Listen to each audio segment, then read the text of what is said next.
Well, hello and welcome to the most exciting video I have ever made for TrackMate Oneat.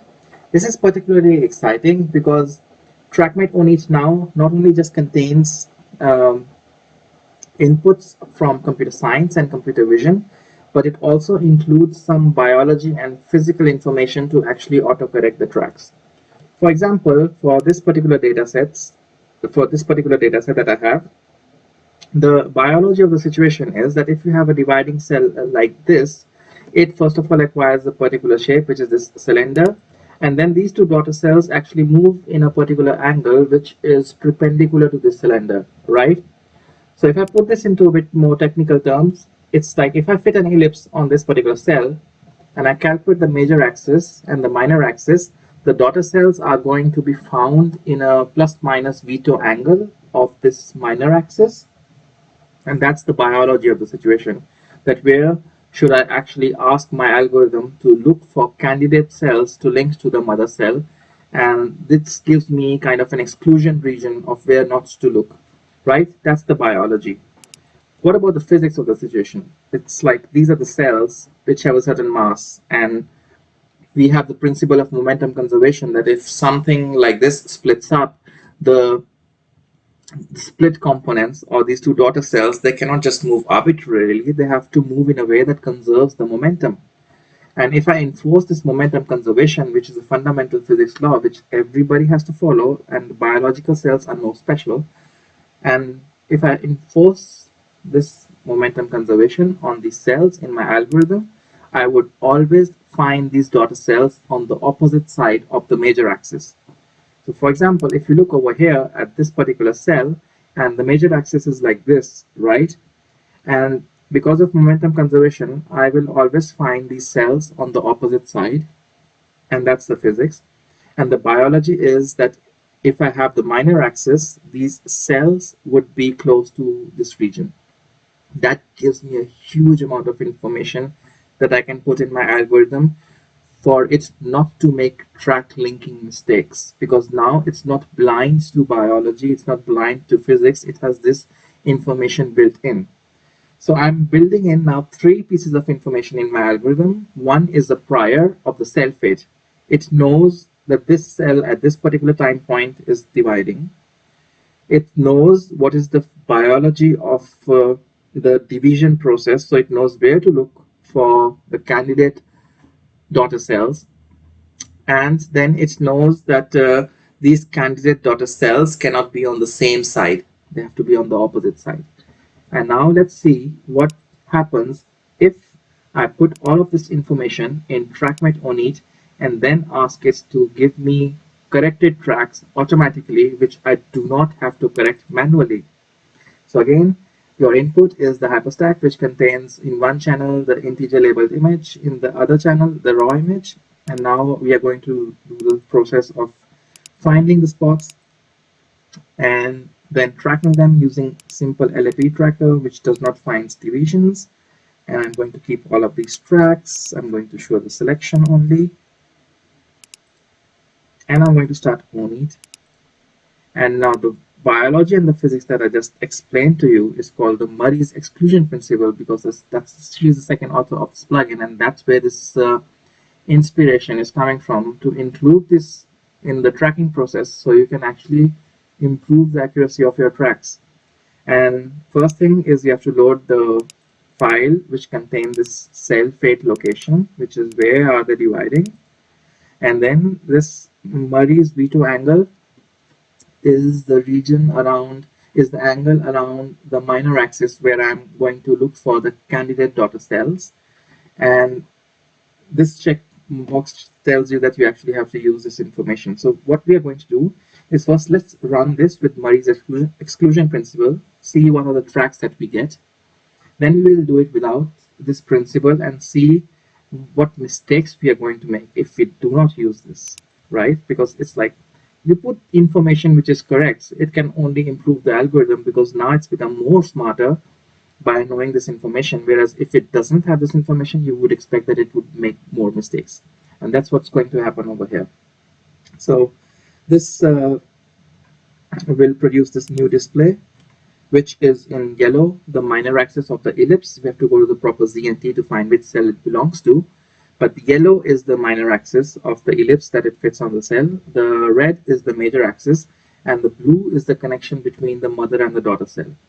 So let's go back and let's only look for these tracks which belong to the dividing cells.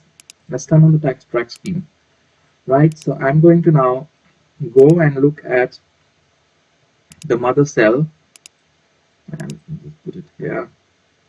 Let's get it out of the way, and now let's zoom in to the mother cell. Yeah, that's the one highlighted in pink, and here in yellow is the minor axis. So I fit an ellipse, I get this minor axis, I get the major axis. Now biology says your daughters have to be close to this minor axis in this plus minus 30 degrees. So I say okay, and then I put another information that it cannot be on the same side. So two blues cannot be on the same side of the red, they have to be in the opposite way. And then the TrackMate algorithms are actually able to link these segments properly.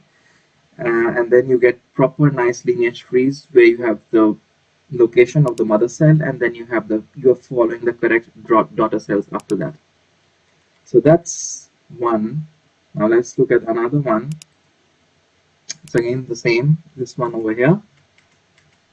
Minor axis in yellow is very tiny, and then it's just the red one.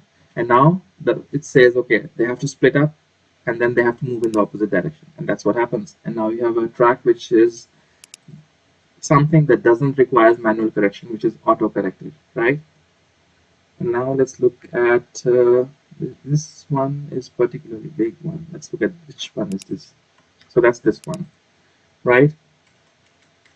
Here again, it looks like this is the minor axis, and this is a cell which is just going to divide, and it divides and splits into two. And now you have a correct lineage tree which you don't have to do anything to autocorrect. So these are the kind of tracks that you would get if you use Murray's exclusion principle.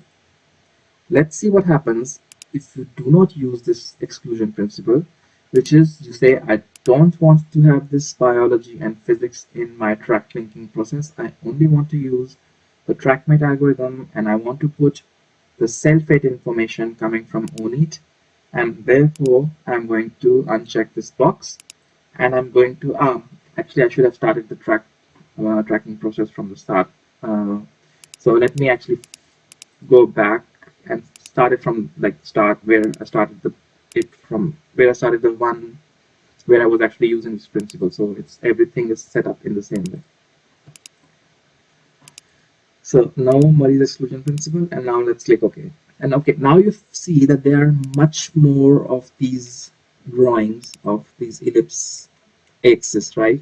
So for example, this we were avoiding before, and this cannot happen. This gives you something that you have to correct manually. And let's look at more. Even here you can see, okay, this could not have happened because this is just not possible because of the physics. It doesn't conserve momentum. So this gives you things that you have to now correct with your own hands, right? So if you don't include the physics and biology of the situations, you are increasing your effort of track correction. And if you do include this information of physics, biology, the cell fate prior, and then you are going to get much nicer tracks which you don't have to correct manually. So this is kind of nice, and this is look at the effort that it went to creating such a solution that you need to have TrackMate, which is very developer friendly, and you could actually use all the algorithms which are there in TrackMate. You can put your own algorithm in it, which is using some kind of artificial neural network to get the cell fate, and then you can easily put this whole thing together and still get an XML file, the track scheme, which is the usual scheme and the tracking save ways, the ways of saving the tracking results in TrackMate, and then you can continue with your downstream analysis, but now with much higher accuracy. So it is actually a combination of all of these worlds combining together to give you these kind of automated tracks. It's the computer science of TrackMate, computer vision of Oneat, and the physics and biology that Murray has put in to have this exclusion principle to autocorrect these kind of linear trees. And this is just a sample data set. In our future steps, we have to see if we can optimize this more on this small data set, and then evaluate the metrics and do it on the actually the whole of the data set. And then we would provide also an example data set for people to try on with the CSV file of these detections. And the program which made this Oneat is a Python package which is available from the PyPy repository. TrackMate Oneat is available from TrackMate Oneat update site in Fiji. And you can train your own model for your particular data set, generate these kind of CSV files, and then you can do this kind of automatic track correction. And it's, I think, quite awesome that you can actually combine these different fields together in kind of this program, which finally relieves you from the effort of track correction manually, because now it happens all automatically. So I think it's pretty awesome, and I don't think there's anything quite like it.